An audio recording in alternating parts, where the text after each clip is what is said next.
గతంలో 5 రూపాయలకే ఉండేది, కానీ మొన్న 7 రూపాయలు చేసే గత ప్రభుత్వంలో దాన్ని 5 రూపాయలకు ఈరోజు మేము నిర్ణయించడం జరిగింది.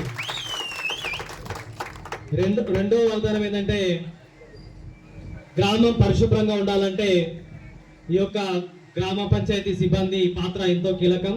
కనుక వాళ్ళకు 2-3 నెలల నుంచి జీతాలు రాలేదు. కనుక వాళ్ళకు 2-3 నెలల జీతాలు గిట్లంగా ఈ యొక్క మొదటి సమావేశంలోనే తీర్మానించడం జరుగుతుంది. మూడో వాగ్దానం ఏంటంటే, లైట్స్, స్ట్రీట్ లైట్ కావచ్చు. తర్వాత గ్రామంలో ఉన్నటువంటి గత 2 సంవత్సరాల నుంచి సర్పంచ్ లేకపోవడం వల్ల ఊర్లో వీధి లైట్లు వెలగడం లేదు. కనుక రాత్రి పూట చాలా మందికి అక్కడ ఇబ్బందిగా ఉంది కనుక దానికి ఇట్లంగా మూడో తీర్మానంగా ఈ యొక్క వీధి లైట్ల ఇట్లంగా అన్ని లైట్లు ఏర్పాటు చేసే విధంగా ఒక 3వ తీర్మానంగా మేము ఈరోజు నిర్ణయించడం జరిగింది. అదేవిధంగా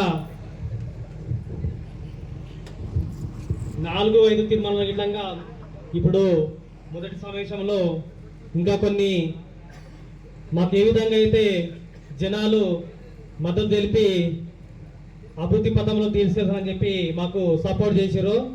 వాళ్ళ ఒక ప్రతి ఇచ్చిన వాగ్దానాన్ని ప్రతి రకంగా నేను నిర్వహిస్తాం. అదేవిధంగా ఊర్లో ఉండే గుళ్ళు కావచ్చు, పోచమ్మ గుడి కావచ్చు, మిగతా గుళ్ళు కావచ్చు, అన్ని గుళ్ళు కూడా కట్టిపించే బాధ్యత ఖచ్చితంగా మేము తీసుకుంటాం. అదేవిధంగా గ్రామంలో ఉన్నటువంటి అండర్ డ్రైనేజ్ పనులు విధంగా 100% కూడా ఒకటి తీసే అదేదో ఒకటి అదే మాట్లాడు. గ్రామంలో ఉన్నటువంటి అండర్ డ్రైనేజ్ పనులు మిగతా కూడా మా యొక్క హయాంలో ఖచ్చితంగా నిర్వహిస్తామని చెప్పి మీకు హామీ ఇస్తున్నాము. ఇంకో విషయం అంటే, మన గౌరవ ఎమ్మెల్యే కసిరెడ్డి నారాయణ గారికి కూడా మేము కొన్ని విన్నపాలు తెలియజేయాలనుకున్నాం. ఎందుకంటే గతంలో ఉన్నటువంటి ప్రభుత్వంలో మాకు సీసీ రోడ్లు చాలా తక్కువగా ఉన్నాయి కనుక ఈ 2 రోజుల విధంగా మేము వెళ్ళి ఎమ్మెల్యే గారిని కలదామనుకుంటున్నాము. మేము ఏదైతే ఎన్నికల హామీలో మా పైన నమ్మకం ఉంచి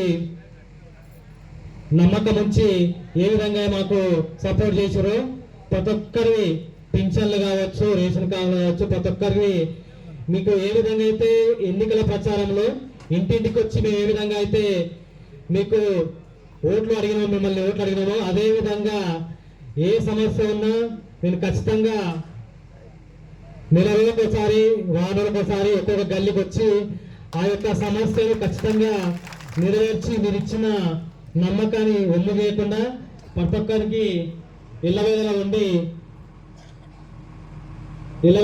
మీ యొక్క పనిని నేను పూర్తి చేస్తానని చెప్పి హామీ ఇస్తున్నాను. అదేవిధంగా ఏ సమస్య ఉన్నా ఖచ్చితంగా నెరవేర్చడానికనే 100% మేము 100% ఖచ్చితంగా నిర్వహించే విధంగా మా యొక్క తోడ్పాటు ఉంటుంది. ఈ యొక్క అవకాశం ఇచ్చినటువంటి ప్రజలకు మరియు ఆఫీస్ అధికారులకు నా యొక్క ప్రత్యేకమైన ధన్యవాదాలు.